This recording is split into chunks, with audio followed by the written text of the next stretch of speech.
Deep in the forest, where the canopy of the tall trees covers up the midnight sky, where the foxes and the hares run circles round the brooks that trickle and tumble over broken branch and fallen lumber, a mouse is sitting by a stone, unseen, unknown.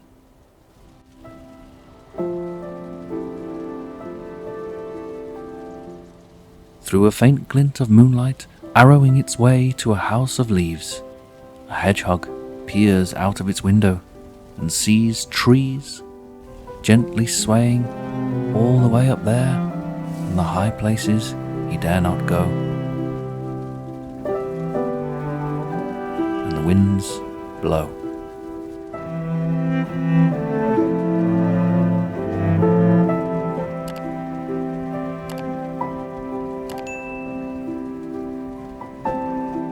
In that same forest, nestled low in a hollow where moss grows thick and the air smells of pine and peat, stands a crooked little house of logs and stone.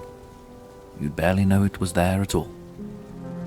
Smoke curls from its chimney, and inside, an old woman hums to herself, a tune thin and sweet, the smell of rosemary thick in the air. Each dawn, when the mist still clings to the roots and the ferns drink in all the dew, a small mouse scurries up her path. In its mouth, he carries a new bloom, sometimes a daisy, sometimes a bluebell. Once, he even brought a tuft of heather. The old woman laughs every time, pretending to be surprised. "Well, aren't you a clever one?" she says. "You've brought me summer again." Then she takes the flowers, braids them into bracelets, and sets them upon the windowsill. They are not for sale, they are not for us, they are for looking at, if you will. The fire crackled low beneath the iron pot, and the scent of roots and herbs filled the little house. The old woman stirred the stew with a wooden spoon, tasting, thinking, adding a little pinch of salt. Outside, the rain came and went in quiet drifts, tapping on the moss roof, running in thin streams down the logs. The forest turned to its autumn browns. The flowers that once leaned towards the window were gone. She glanced towards the sill where the bracelets lay, their colours fading now, the petals dry and brittle as paper. She counted them, one by one, her lips moving without sound, and then she sighed and looked towards the door. "It's been some time now," she said. "Too long, perhaps." The wind shifted, carrying the scent of wet earth through the cracks. Everywhere in the distance a branch broke, and a jay called once before falling silent. The old woman ladled stew into a bowl, set another beside it, smaller, chipped at the rim. She placed them both on the table and sat down. "If you're still out there," she whispered, "there's warmth enough for two." She waited, listening to the house breathe around her, the fire giving its soft reply.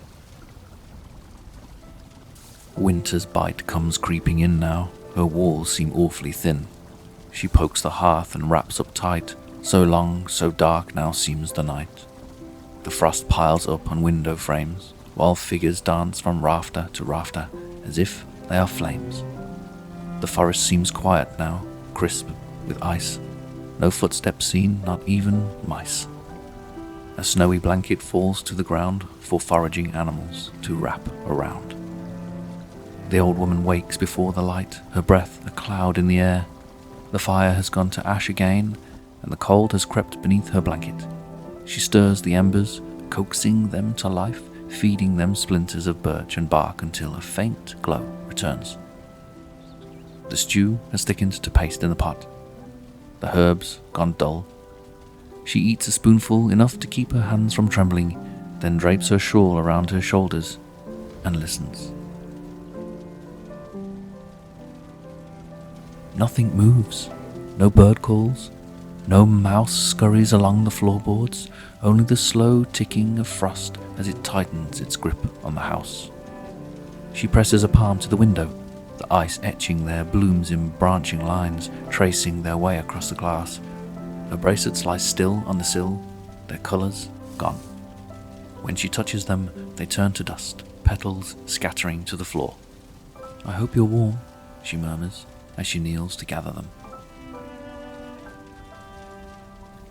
She wakes to find that spring is here. The snow all vanished and rain so clear it paints a rainbow in every drop. The air smells of thawed earth and newness. Water runs fast again through the ditches carrying leaves that never sank. Darling buds begin to pop, the woodpecker is heard in bursts, and somewhere close the doe and buck step out beneath the hazel trees. The forest breathes again, full and green. The old woman steps outside, blinking at the light.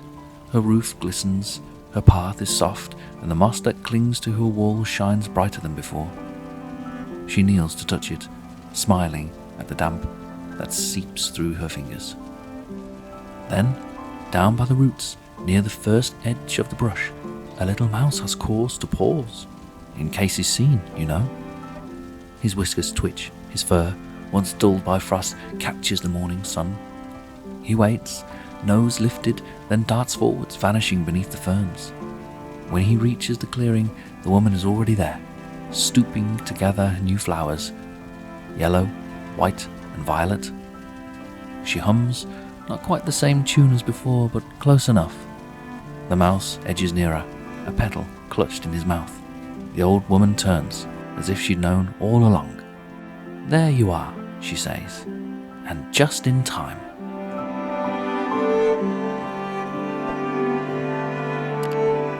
Well, my friend, that's all I've got time for. The roads are long and winding, but they have a way of crossing again. So when next you find yourself wandering this way, you'll know where to find me. Safe travels.